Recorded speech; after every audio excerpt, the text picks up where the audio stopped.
Salam sejahtera kepada semua. Bila kita sebut tentang Malaysia, kita tidak hanya membayangkan peta atau lokasi, tetapi kita melihat semangat perpaduan, kekayaan budaya dan warisan sejarah yang cukup membanggakan. Negara kita mempunyai pelbagai simbol kebangsaan yang menjadi lambang jati diri rakyat Malaysia.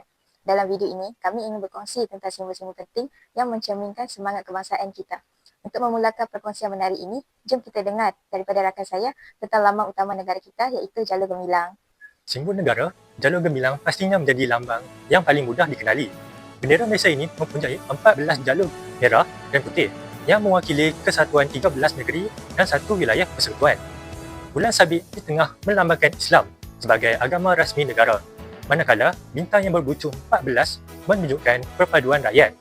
Warna biru pada latar belakang pula melambangkan perpaduan rakyat. Malaysia dan warna kuning melambangkan warna diraja. Jalur Gemilang bukan sekadar bendera, ia adalah kebanggaan dan simbol kasih sayang kita kepada tanah air. Sekarang, mari kita dengar tentang satu lagi lambang penting negara iaitu Jata Negara. Wow, sangat menarik perkongsian dari rakan saya tadi tentang Jalur Gemilang. Saya ingin membawa perhatian anda kepada Jata Negara. Setiap logo dan lambang-lambang yang ada pada Jata Negara mempunyai maksudnya yang tersendiri. Bintang pecah 14 menandakan 13 negeri dan wilayah persekutuan dalam Persekutuan Malaysia. Bintang bersama anak bulan melambangkan Islam adalah agama rasmi Malaysia. Dua harimau di kiri dan kanan adalah haiwan rasmi Malaysia, iaitu harimau Melaya yang melambangkan simbol keberanian. Lima bilah keris mewakili Johor, Kedah, Perlis, Kelantan dan Terengganu yang dahulunya dikenali sebagai negeri-negeri Melayu tidak bersekutu. 4 jalur berwarna merah, hitam, putih dan kuning di bahagian tengah melambangkan negeri yang dahulu dikenali sebagai negeri Melayu bersekutu. Imej pokok pinang dan jambatan Pulau Pinang melambangkan negeri Pulau Pinang. Imej pokok Melaka melambangkan negeri Melaka. Terdapat 3 bahagian sebelah bawah iaitu Jata Sabah mewakili Sabah, Bunga Raya lambang bunga kebangsaan Malaysia, Jata Sarawak mewakili Sarawak, dan yang terakhir slogan bersekutu bertambah mutu. Pada sebelah kiri jata ditulis dalam tulisan Rumi, manakala pada sebelah kanan pula ditulis menggunakan tulisan Jawi. Selepas ini, mari kita hayati pula lagu yang selalu kita dengar dan nyanyikan, lagu kebangsaan kita, Negaraku.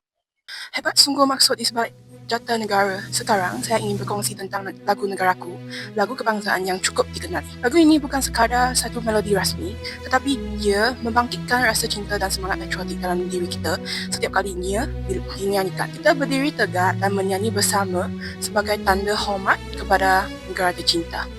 Lagu ini menyatukan rakyat Malaysia tanpa mengira kaum, agama atau latar belakang. Seterusnya, mari kita dengarkan pula tentang peranan bahasa dalam menyatukan kita sebagai satu bangsa. Terima kasih atas perkongsian yang menyentuh hati sebentar tadi. Bahasa juga memainkan peranan yang sangat penting dalam membentuk jati diri rakyat Malaysia. Bahasa Melayu merupakan bahasa kebangsaan kita dan ia menjadi penghubung antara semua kaum di Malaysia.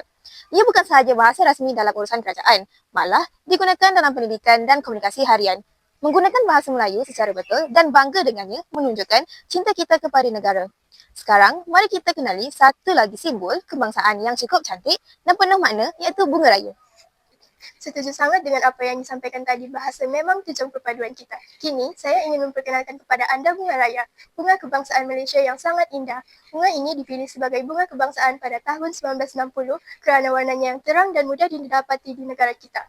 Warna merah pada bunga ini melambangkan keberanian, manakala 5 kelopak bunganya mewakili 5 prinsip rukun negara. Ia bukan sekadar bunga biasa, ia melambangkan keindahan dan semangat rakyat Malaysia. Dan bercakap tentang 5 prinsip itu, jom kita dengar penjelasan selanjutnya daripada rakan-rakan saya tentang rukun negara. Terima kasih atas pengenalan yang menarik tadi. Rukun negara merupakan asas perpaduan negara kita dan ia dibentuk selepas peristiwa 13 Mei 1969. Ia menjadi paduan hidup rakyat Malaysia supaya kita terus hidup harmoni walaupun berbeza kaum dan agama. Prinsip yang pertama dalam rukun negara ialah kepercayaan kepada Tuhan. Setiap rakyat Malaysia perlu kepercayaan kepada Tuhan dan mengikut kepercayaan yang masing-masing, dan prinsip ini menggalakkan kita saling menghormati antara satu atau sama lain. Prinsip yang kedua adalah kesetiaan kepada raja dan negara. Dan rakan saya akan terus menerangkan yang lebih lanjut. Betul tu. Prinsip kedua ini menekankan kepentingan kita sebagai rakyat untuk taat kepada Yang di-Pertuan Agong dan menghormati institusi diraja serta negara. Prinsip ketiga pula ialah keluhuran perlembagaan. Ini bermaksud undang-undang tertinggi negara perlu dipatuhi oleh semua rakyat. Prinsip keempat iaitu kedaulatan undang-undang menegaskan bahawa undang-undang adalah sama rata untuk semua tanpa kira status atau kedudukan. Prinsip yang kelima iaitu kesopanan dan kesusilaan mengingatkan kita supaya sentiasa beradab, berbudi bahasa dan menjaga akhlak dalam kehidupan seharian. Dan untuk menutup video ini, mari kita dengar kata-kata penutup daripada rakan terakhir kita. Terima kasih kepada semua rakan atas perkongsian yang sangat memanfaatkan dan membuka mata. Kita telah mengenali berbagai simbol kebangsaan, yaitu dari jalur Gemilang hingga ke rukun negara. Mari kita terus sebarkan semangat patriotik dalam diri dan generasi akan datang.